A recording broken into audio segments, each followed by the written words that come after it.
बच्चों, शुभ संध्या, good evening. मुझे उम्मीद है कि दिन तो आपका बहुत अच्छा बीत रहा होगा, इतना भी चाहिए।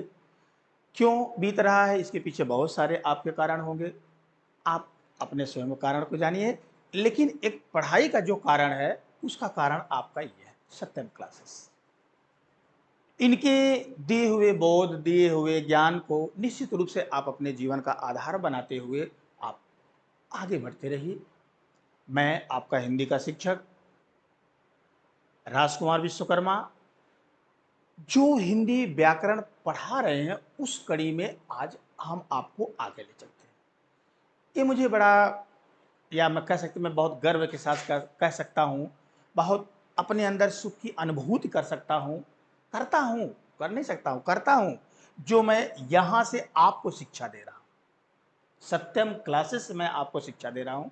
निश्चित है बेटा, कहीं ना कहीं अच्छी चीज़ें जब होती हैं तो अच्छे के साथ अच्छा करने में और अच्छा लगता है। समझ गए मेरी बात? चलिए, आपको सत्यम क्लासेस की अगली कड़ी में ले चलते हैं, जो आपका हम आपको पढ़ा रहे थे रस। रस चल रहा था। मुझे अच्छी तरह से याद है कि पिछले क्लास में आपने मेरे वीडियो में देखा होगा कि मैं श्रृंगार रस की परिभाषा, उसके भेद, संयोग वियोग, दोनों के उदाहरण और स्पष्टीकरण मैंने आपको लिखवा दिया था। उम्मीद या विश्वास करता हूं कि आपने अपने नोट्स उसको तैयार कर लिए होंगे और बढ़िया से वीडियो देख के समझ गए होंगे, समझ लिए होंगे, और विश्वास से कहीं ज़्यादा आप लाइक जरूर किए होंगे। कुछ नहीं जाता बेटा लाइक करने में। आप देखते हैं, अगर एक लाइक की बटन आप दाब देंगे तो उससे आपकी सेहत पर कोई प्रभाव नहीं पड़ता, लेकिन मेरे सेहत पर प्रभाव पड़ जाता है। इसलिए लाइक, वीडियो को लाइक आप अवश्य करें, ध्यान रखिए।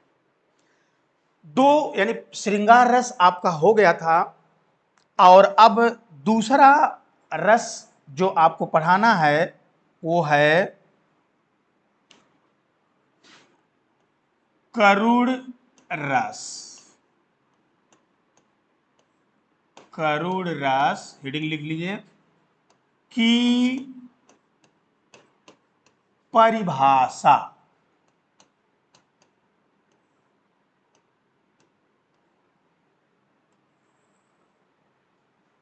अगर श्रृंगार रस की परिभाषा आपको याद है तो बस करना क्या है, आप देखिए, मैं परिभाषा लिख रहा हूं।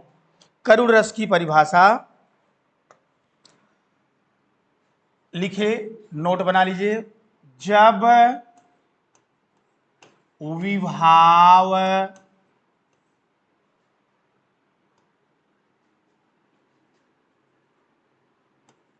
अनुभाव एवं संचारी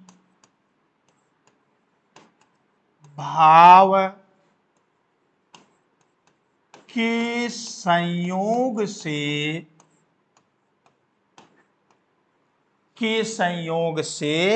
अब आप अस्थाई भाव लिखेंगे, और हमने आपको बताया था कि अस्थाई भाव को आप ब्लैक पेन से लिखेंगे।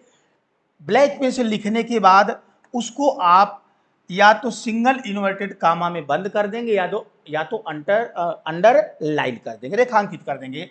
संयोग से शोक, देखिए हमने ब्लैक पेन से न लिख के एक अलग पेन से लिख दिया, अलग हो गया। शोक नामक स्थाई भाव की निष्पत्ति होती है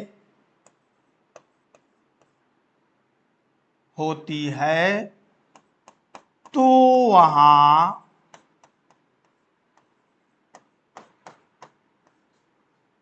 करुण रस होता है। ये है बच्चों परिभाषा। जब विभाव, अनुभाव एवं संचारी भाव के संयोग से शोक नामक अस्थाई भाव की निष्पत्ति होती है तो वहां करुण रस होता है। बच्चों, करुण रस, मान लीजिए कि कोई उदाहरण अगर दिया है तो आप उसका अर्थ आपको नहीं आ रहा है। हमने आपको पिछले क्लास में बताया था कि रस की पहचान आप तब कर सकते हैं जब दिए हुए उदाहरण को का अर्थ आप जानेंगे, तभी तो जान पाएंगे ना कौन सा रस है। लेकिन कुछ ऐसे रस हैं जो बिना अर्थ जाने भी आप पहचान सकते हैं। वो भी कैसे? ध्यान रखिए, करुण रस को आप पहचान सकते हैं। अब आप कहेंगे सर कैसे हम पहचान सकते हैं? बहुत आसान है, मैं बता दे रहा हूं, कुछ शब्द नोट कर लीजिए। जैसे शोक, दुख, कष्ट, पीड़ा, विलाप, रोना, ये सारे शब्द अगर किसी पंक्ति में आ जाते हैं तो यह शब्द आपको यह प्रतीत कराता है कि इसमें करुण रस होगा। समझ के बाद अब पहुंचते हैं, हेडिंग डाल लीजिए आप अगला,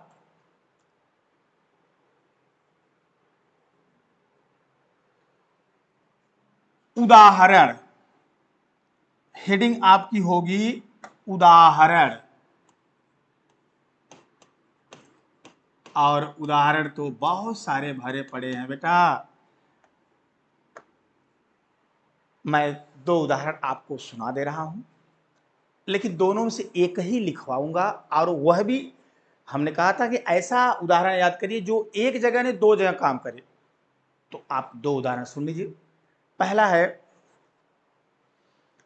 देखी सुदामा की दीन दशा, करुणा करके करुणा निधि रोए, पानी परात को हाथ छुयो नहीं, नैनन के जल सो पग धोए। ये किस समय का वर्णन है? सुदामा जी को अपने सिंहासन पर बैठाकर भगवान श्री कृष्ण, यहाँ बच्चों अतिशयोक्त अलंकार भी है, भगवान श्री कृष्ण पारात में पानी रखे हुए उससे भगवान श्री कृष्ण उससे सुदामा के पैर को नहीं धुलते हैं, बल्कि उनके आंखों से निकलने वाले आंसू ही उनके पैर को धो डालते हैं। ये आपको नहीं लिखना है, ये मैंने उदाहरण आपको बताया, लेकिन अब जो मैं बता रहा हूं उसको लिखना है। यह है, शोक विकल सब रोअहु रानी, रूपशील बल तेज बखानी, करही विलाप अनेक प्रकारा, गिरही भूमि तल बारंबारा। कई बच्चों 12 ही 12 भी आता है, तो बारंबारा, रामचरितमानस में बारंबारा लिखा है। इस उदाहरण को आप नोट कर लीजिए, 4 पंक्ति में लिखिएगा। शोक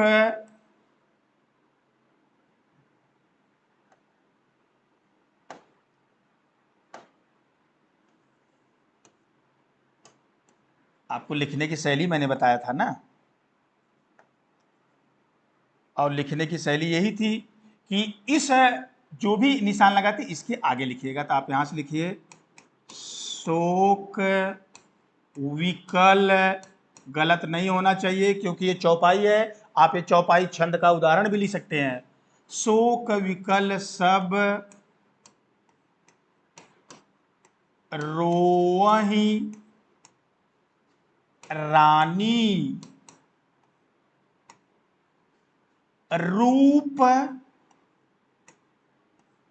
शील बल तेज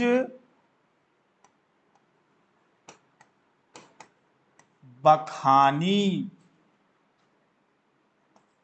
करही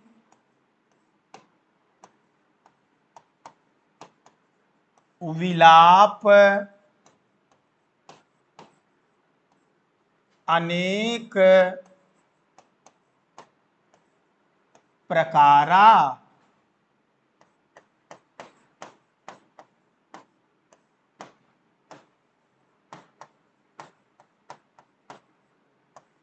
गिरहि भूमि तल,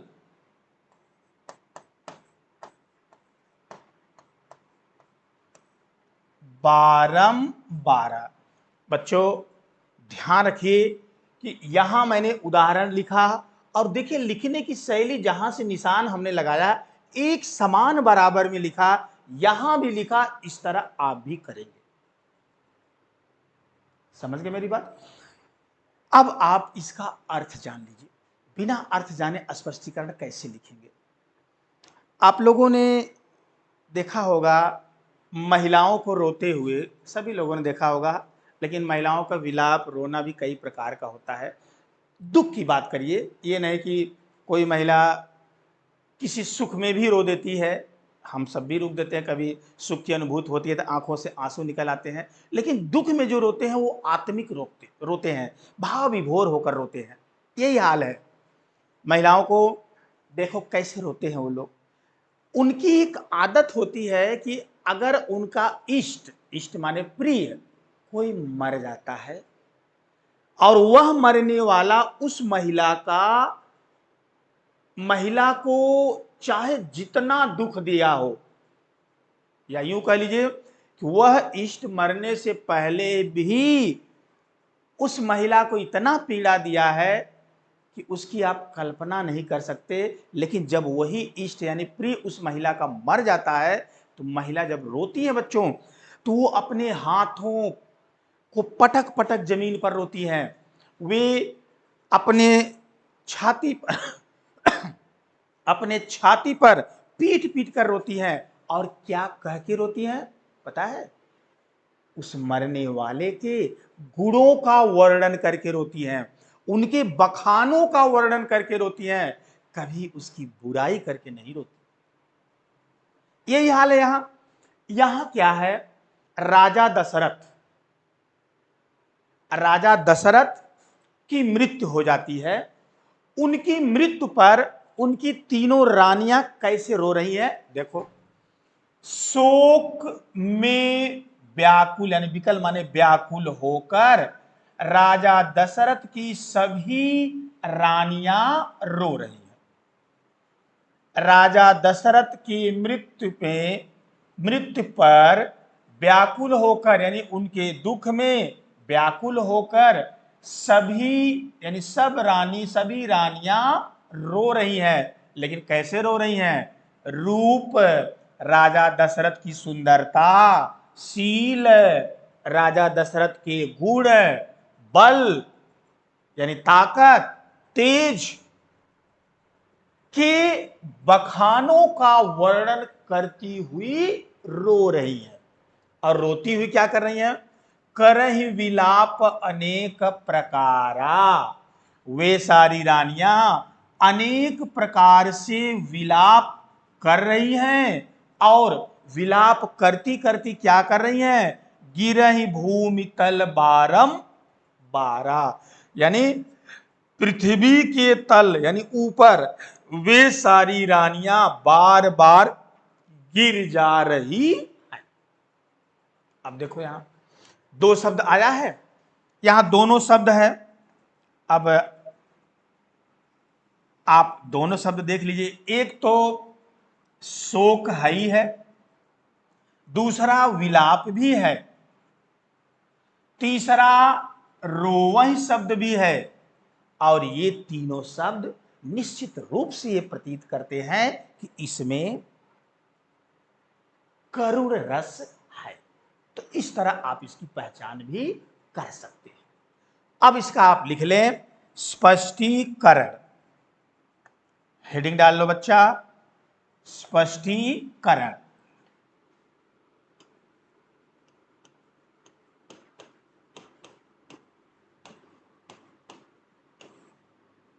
स्पष्टीकरण हमने बताया था कि आपके शब्द होने चाहिए।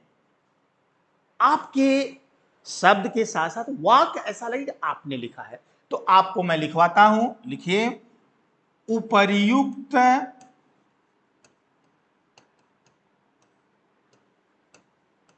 उदाहरण में राजा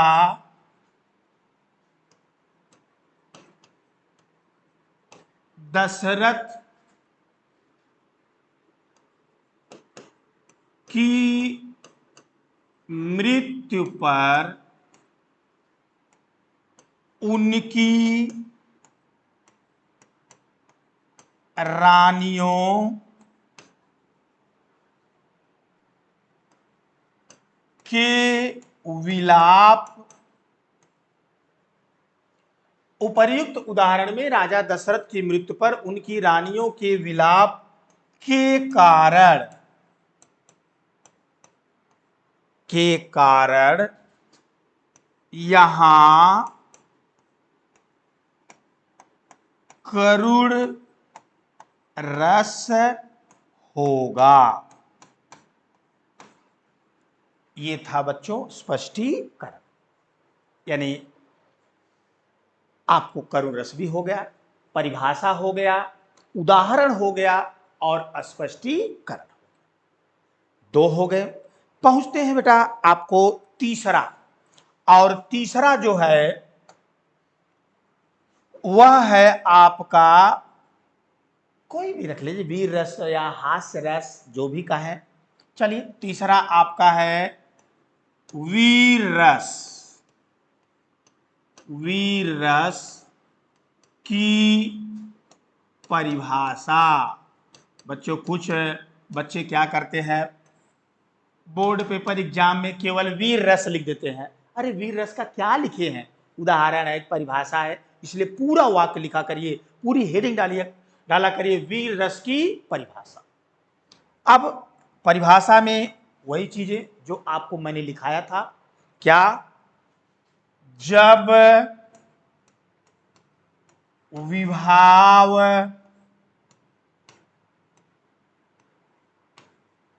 अनुभाव एवं संचारी भाव के संयोग से, जब विभाव अनुभाव एवं संचारी भाव के संयोग से, अस्थाई भाव क्या है वीर रस का, ओज या उत्साह।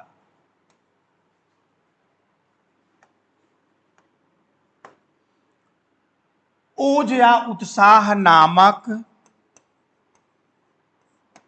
स्थायी भाव की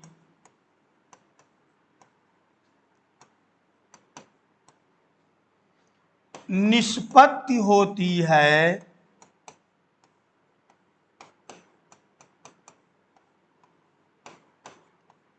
निष्पत्ति होती है, तो वहां वीर रस होता है।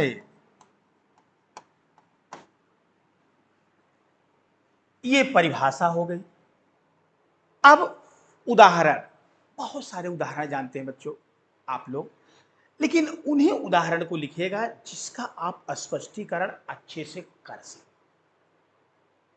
जैसे कोई बता दे कि, मेरा सुनिए उदाहरण मैं बता रहा हूं और आप बताइए कि क्या इसमें वीर रस है। जरूर सोचिएगा कि सर ने ये उदाहरण बताया तो क्या इसमें वीर रस है। सुनिए उदाहरण, बूंद लेके हर मुख बोलो, हमने सुनी कहानी थी, खूब लड़ी मर्दानी वह तो झांसी वाली रानी थी। वीर रस है?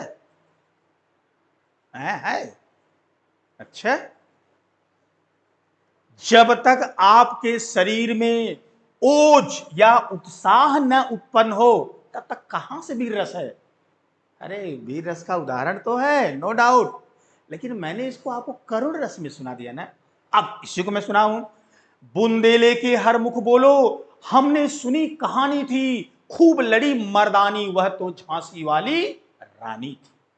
ये वीर रस है। और सारे उदाहरण है। चढ़ चेतक तलवार उठा, करता था भूतल पानी को, राणा प्रताप सिर काट काट करता था सफल जवानी को।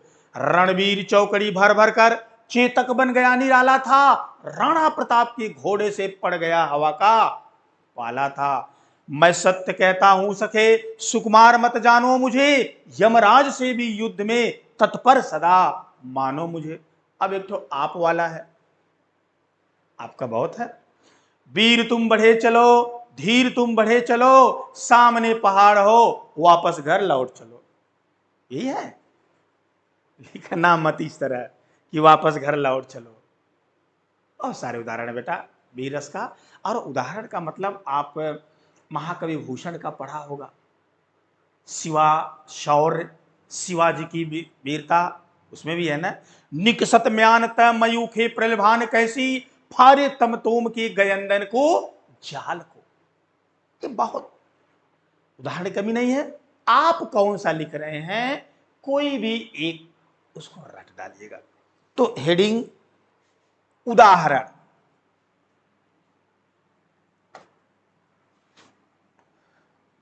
हेडिंग डाल लीजिए।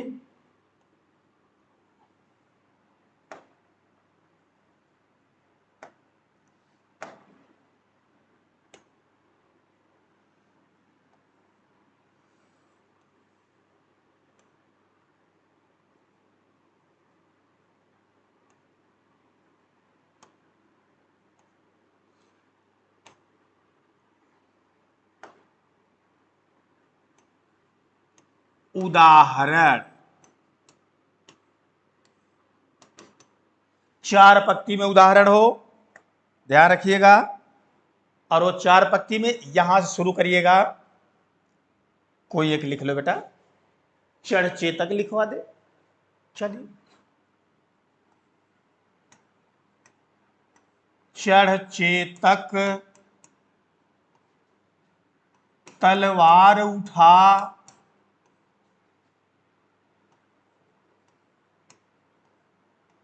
चढ़ चेतक तलवार उठा, करता था भूतल पानी को।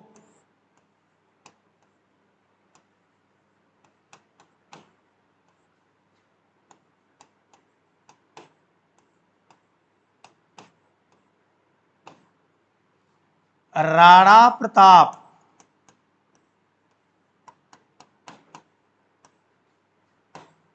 सिर काट काट, सिर काट काट करता था सफल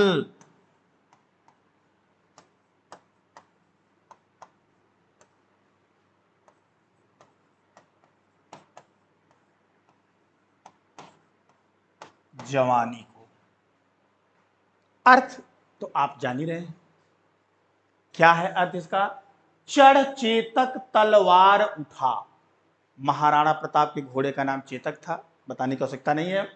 जब महाराणा प्रताप अपने चेतक यानी घोड़े चेतक पर बैठकर चढ़कर हाथ में तलवार लेकर निकल पड़ते थे तो करता था भूतल पानी को। बच्चों, हमने कई चीज को देखा है। ये पानी शब्द जो है कई किताबों में हमने भिन्न भिन्न रूप में देखा है, अलग अलग देखा है।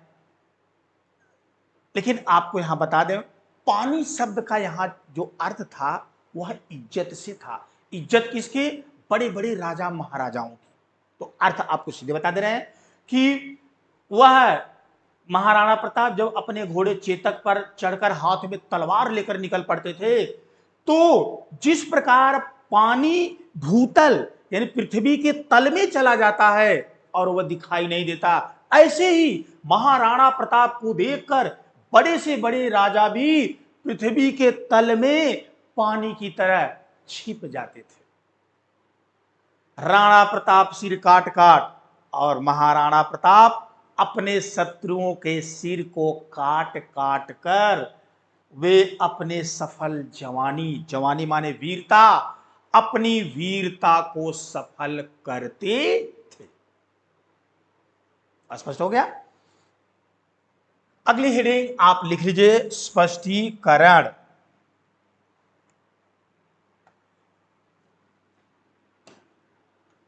स्पष्टीकरण।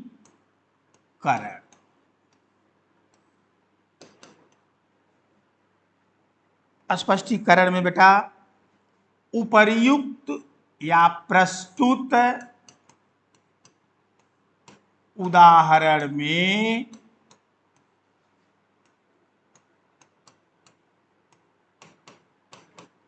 महाराणा प्रताप की वीरता के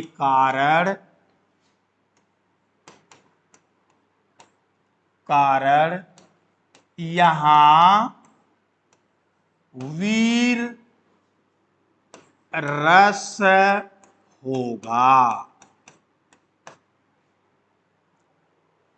ये बच्चों वीर रस भी हो गया। परिभाषा, उदाहरण और स्पष्टीकरण। समय को ध्यान में रखते हुए हम आपको अगली कड़ी में फिर लेकर चलते हैं और वह है चौथा, आपके पाठ्यक्रम का चौथा रस है हास्य रस।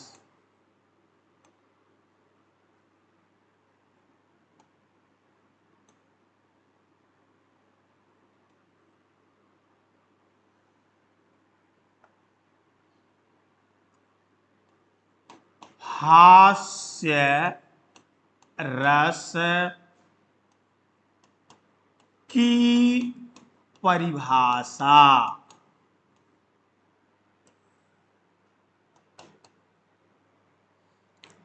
और इसकी भी परिभाषा उसी रूप में। कितना आसान है।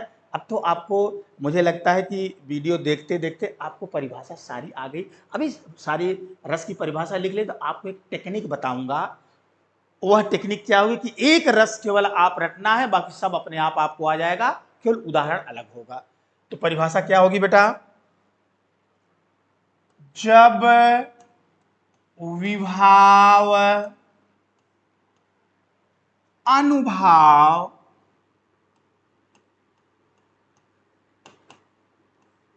एवं संचारी भाव के संयोग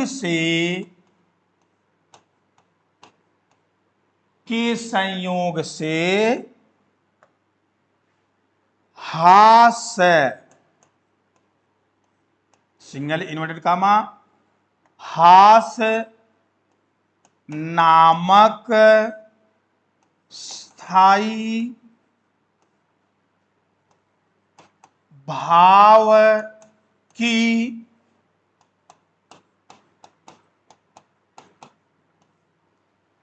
निष्पत्ति होती है,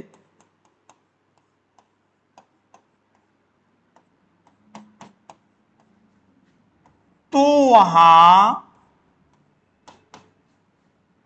हास्य रस होता है।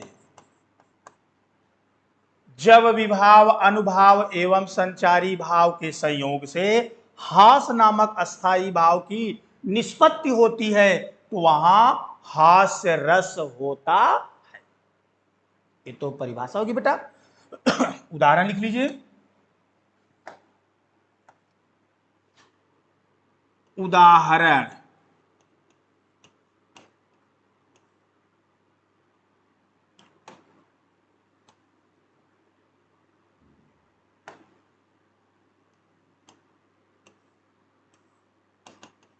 उदाहरण, इसके उदाहरण भी बहुत आप पढ़े होंगे। बहुत बहुत बच्चे क्या क्या लिख देते हैं और अच्छा लिखने के चक्कर में ऐसा लिख देते हैं कि अर्थ का अनर्थ बन जाता है। तो इस चीज से आप बचिएगा। आप उन्हीं को लिखिएगा जिसको आप आसानी से लिख सकें और जिसको आप आसानी से समझा सकें। समझाने मतलब स्पष्टीकरण दे सके। यह स्पष्टीकरण ही आपका समझाना है। तो बेटा ये नहीं कि बहुत लंबा लंबा उदाहरण लिख दे, छोटा सा उदाहरण भी आप लिख सकते हैं और उसका आप स्पष्टीकरण देंगे। मैं भी आपको एक उदाहरण देता हूं जो अक्सर आप पढ़े होते हैं, और वह है उदाहरण, चाहे तो आप एक लाइन भी लिख सकते हैं। कौन सा है? शीश पर गंगा हंसे, भूजनी भुजंगा हंसे, अहासही को दंगा भयो नंगा के विवाह में। तो आप एक पंक्ति भी लिख सकते हैं। कौन सी पंक्ति होगी उदाहरण में? हासही को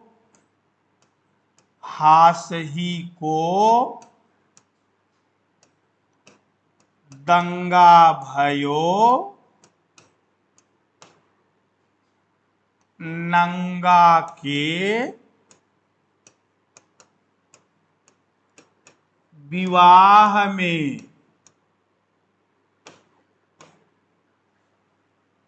अब आप कहेंगे सर ये कौन सा उदाहरण है? बड़ी लंबी कहानी के रूप में है। बच्चों हास्य आप जानते हैं ना, हंसी से होता है। और जब हंसी यहां से, अब जहां भी हो आपका हृदय, मेरा तो यही कहीं है, जब हंसी उत्पन्न हो जाती है तो कहते हैं ना कि उसको चाहे जितना दबाओ आप, चाहे जितना रोको, जितना आप रोकते हैं उतना वह हंसी बढ़ती चली जाती है। और खत्म तब होती है जब कोई दूसरी बात हंसी की हो और आप उस पहले वाली बात की हंसी को उसमें भी आप थोप देते हैं। कुछ ऐसी घटना यहां है। जल्दी से मैं आपको इसके अर्थ को बता दे रहा हूं। अर्थ तो आप जान ही रहे हैं कि हासही को दंगा भयो, यानी हंसने का दंगा भयो माने हो गया। नंगा, यहां नंगा कौन है? भगवान शिव, भोलेनाथ, अड़भंगी लाल, ये नंगा है। और इनके विवाह में हंसने का दंगा हो गया। अब कहेंगे सर ये समझ में नहीं आया, तो हम आपको शीघ्रता से सुना दे रहा हूं, ध्यान से सुनिए। भगवान भोलेनाथ की शादी तय हो गई मां पार्वती के साथ, और उस शुभ घड़ी में वे बारात लेकर अपने कैलाश से हिमालय की ऊंचाई में पहुंच गए। जा तो स्वयं रहे हैं, बाराती के रूप में कौन कौन है? अब सोच लो बाराती कौन हो सकते हैं? भूत, प्रेत, पैशाच, निशाचर, राक्षस, सांप, बिच्छू, गोजर, कन खजूरा, काका होते हैं सब ना, ये सब बाराती है। अच्छा दूल्हा की दशा देखो, भगवान भोलेनाथ, न कोई मेकअप और ना ही कोई फैशन, न कहीं सूट न बूट, एक ठो कट में केवल मृगछाला बांधे हुए हैं, पहने हुए हैं मृगछाला। और आभूषण के नाम पर यहां भी वही आपका प्रतिरूप, हाँ, यहां भी पहने हैं, यहां भी पहने हैं, और सबसे बड़ी चीज कि गले में भी एक लटकाए हुए हैं बड़ा सा। बाल को डाई करने से बढ़िया है उसको और बना लिए हैं, ऊपर बांध लिए हैं। शरीर में और सुंदरता दिखाने की जगह वे जो थोड़ा बहुत शरीर सुंदर लग रहा था वो में भस्म लगा लिए हैं, राख लगा लिए हैं, और चल दिए बाराती के रूप में नंदी बैल पर सवार होकर। चल तो दिए, लेकिन बच्चों अब एक मैं आपको सामाजिक चीज बता रहा हूं, मनोवैज्ञानिक दृष्टि से ये सत्य है। वो क्या है कि जो सखियां होती हैं, लड़कियां जो होती हैं, जो आपस में सखियां होती हैं, अगर उन सखियों में शादी किसी की पड़ती है तो जिसकी शादी है अगर उसका होने वाला वर यदि सुंदर नहीं है तो बच्चों चाहे जितने दांतों काटी रोटी दोस्ती हो, वहां दोस्ती माने नहीं रखती। फिर वो सखी जो है दूसरी सखी उस बदसूरत दूल्हे को देखकर अंतर आत्मा से बड़ी खुश होती है। लो तब तो कह रही थी कि अभिषेक बच्चन चाहिए, सलमान खान चाहिए, आ गया सलमान खान और अभिषेक बच्चन। ये ईर्ष्या के भाव उत्पन्न हो जाते हैं, ये जलन के भाव उत्पन्न हो जाते हैं। और यही घटना कुछ ऐसा हुआ कि जब भगवान भोलेनाथ विचित्र भेष बना लिए अपना और दूल्हे का भेष बनाकर पहुंच गए हिमालय की ऊंचाई में, और बाराती के रूप में आपको बताया दिया कैसे कैसे लोग जा रहे हैं, भूत प्रेत जान ही रहे हैं। ऐसा कहा जाता है, मुझे नहीं मालूम है, किसी को एक हाथ है तो हथवा हिलाते पहुंच रहा है, किसी को कट है केवल कमर तक ही है तो कमर हिलाते पहुंच रहा है, और किसी को केवल सिर है तो हा हा हा करता वो पहुंच रहा है। ये बाराती थे। अब आप एक सुना होगा, रीत रिवाज होती है कि जैसे ही दूल्हा पहुंचता है तो सबसे पहले सखियों की उत्सुकता होती है कि चल के देखेगी कैसा मेरे सखी का होने वाला वर है। यही घटना कुछ घटी ऐसी कि माता पार्वती, यानी माता पार्वती की जो सखियां हैं वे सबसे पहले दूल्हे को देखने के लिए पहुंच गई, और जैसे ही बच्चों पहुंची भगवान भोलेनाथ को दूल्हे के भेष में, अजीब भेष में देखकर हंसने लगी। अब इतना खुश हुई वो सब, इतना हंसी कि हंसते हंसते कहां आ गई, माता पार्वती के पास। और जब माता पार्वती के पास आई तो माता पार्वती बड़ी खुश हो रही है। इसका मतलब मेरे भावी जो वर हैं वो निश्चित रूप से अनोखे हैं, बहुत सुंदर हैं, इसीलिए ये सब देख के हंस रही है।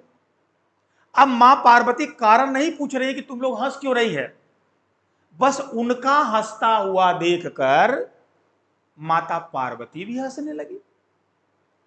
और जब माता पार्वती हंसने लगी तो अपनी बेटी को प्रसन्न देखकर माता पार्वती की माता भी हंसने लगी।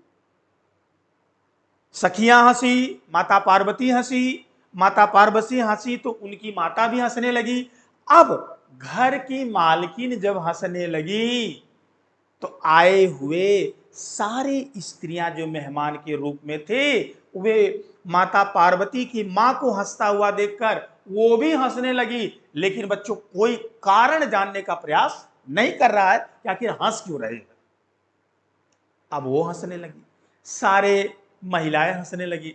अब उन महिलाओं को हंसता हुआ सबको देखकर हिमालय जी स्वयं आ गए, यानी माता पार्वती के पिताजी आ गए, और घर का वातावरण देख रहे हैं कि अरे वाह ये तो बड़ा ही सुंदर है, सब लोग प्रसन्न है, सब लोग हंस रहे हैं। उन्होंने पूछ बैठा अपनी पत्नी जी से कि हंस रही हो, क्यों हंस रही हो।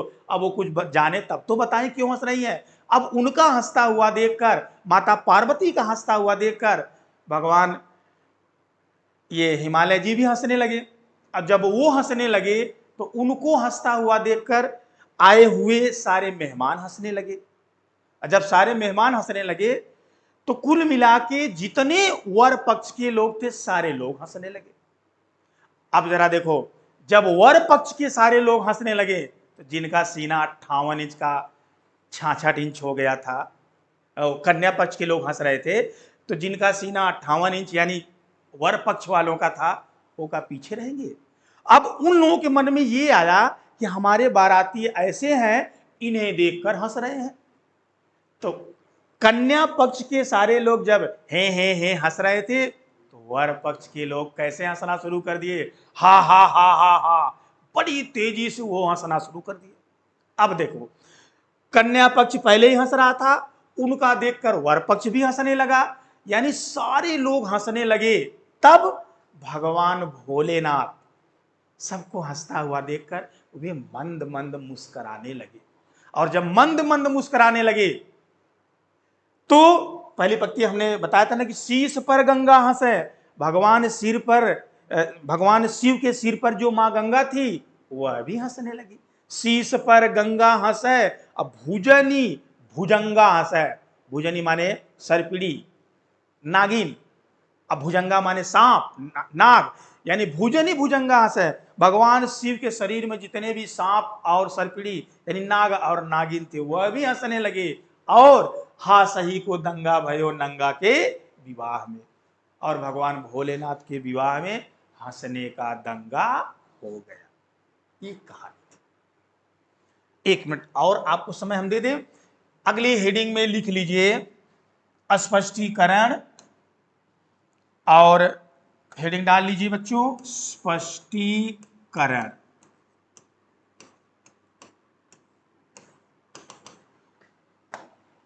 स्पष्टीकरण में आप लिख लीजिए दूल्हे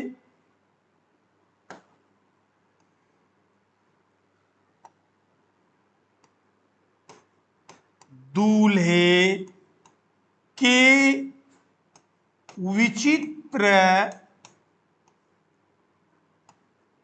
वेश में भगवान शिव को देखकर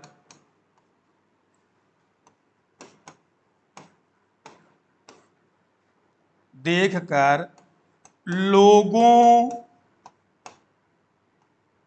के हंसने के कारण